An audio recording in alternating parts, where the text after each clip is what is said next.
What up, Nairobi? How we feeling?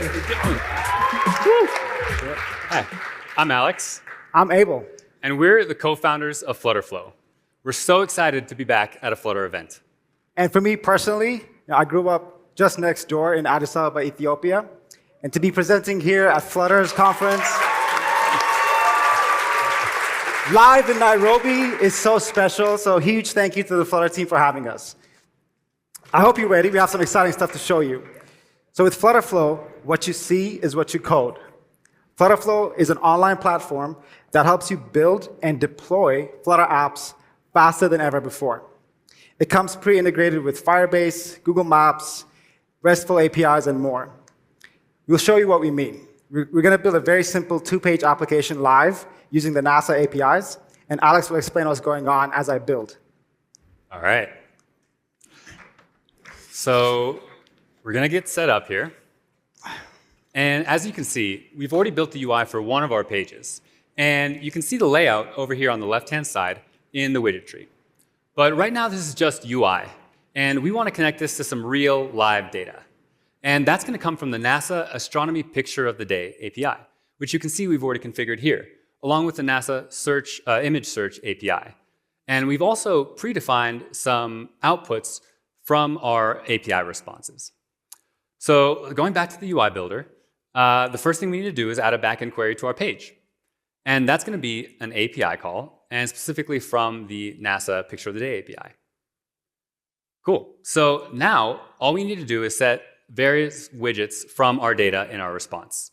So Abel is going to set the title, date, description, and background image on this page. And the cool thing about FlutterFlow is that as we're making these changes, we're actually producing clean Flutter code, which you can always view or export. All right, so now we're just going to set the background image of this container. Right now it's an asset, but we're going to make it a network, and we'll make it come from the URL of the response. Sweet. That's it. So now we're down to check it out. So this is the current state of our app before our changes. And we're just going to hot restart here. And yeah, what we have here is a live Flutter debug session hosted in FlutterFlow.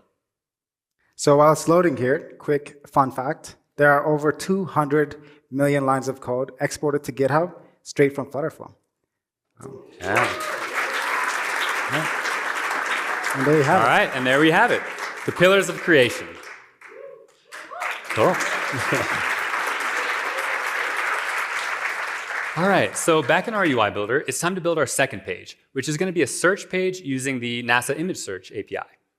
So we'll start by copying over the content of our first page, and then just removing all the stuff that we don't really need. Next, we'll add a nifty little search bar from one of many pre-built FlutterFlow templates. And let's actually add a little gradient here just for fun. Nice, nice. OK. So next, we'll add a stagger view, which is going to display our images from the API in a nice, cool layout. And then from there, we'll add an image, which will serve as our template image for our images. And we'll stylize this a little bit. And then we'll just add a quick little animation, a little fade in, just to make it pop. There we go. OK. So now we need to add a backend query to our staggered view. And this time it'll come from the NASA Image Search API. But this time we need to set a parameter, which is the search term. So in FlutterFlow, you can set values from a variable. And in this case, we'll set the variable from the text field's value. In this case, this text field, what we've done here is actually configured it so that it updates the page on every time the user types, but with a 1-second delay so it's not on every single keystroke.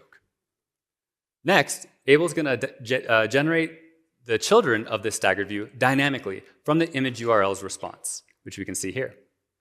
And now we just need to set the image URL of this from its respective item in the results.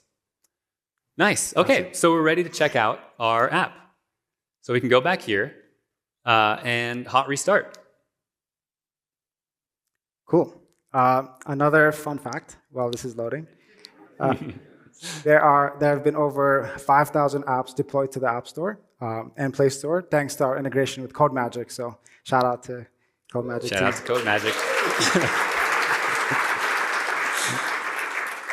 All right, so ready to go to our search page. And let's search for something cool and visual, like a supernova. Okay. And there you have it. So just like that, we get to witness the second most powerful force of nature in the known universe, after my grandma. Okay, so back in the UI builder, you'll notice that our first page is actually just in English, right? But often we want to serve an international audience. So we'll go to our Languages tab, and we'll add a few different languages. So we'll start with English, because that's what it's based in. But of course, we have to add Swahili. And Abel's going to add a few different languages as well. Okay, let's do one more. Yeah? Yeah. All right. All right. So we'll set our base language, which was English, and then we'll hit the Google Translate button, which will use the Google Translate API to automatically translate all of the text within our application in just a few seconds. Hopefully just a few seconds. And so we can see our translations here, and obviously modify them to our liking later on. So now back in the UI builder, let's see what it looks like in some different languages. Hey, let's try Hindi here. We got Hindi. There it is. Let's try Swahili. And then, we can see it in Arabic as well. And you'll notice that we use Flutter's built-in capabilities to render this app in the appropriate way for a right-to-left language. Cool.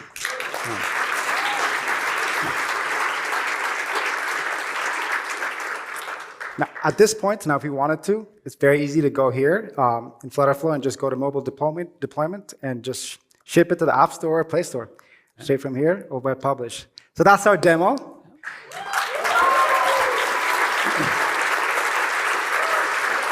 Thank you. Hope you enjoyed it. So everything you saw here today was built completely with Flutter. It's widgets all the way down. That made it super easy for us to launch the desktop app that you saw here, even though we started with online only at first. We want to also mention before we leave, in case you didn't know, all of our premium features in FlutterFlow are free for students and educators. Yes. All you need is your email address from your educational institution, and you're good to go. Go to flutterflow.io. Thank you so much. Thank you. Yeah.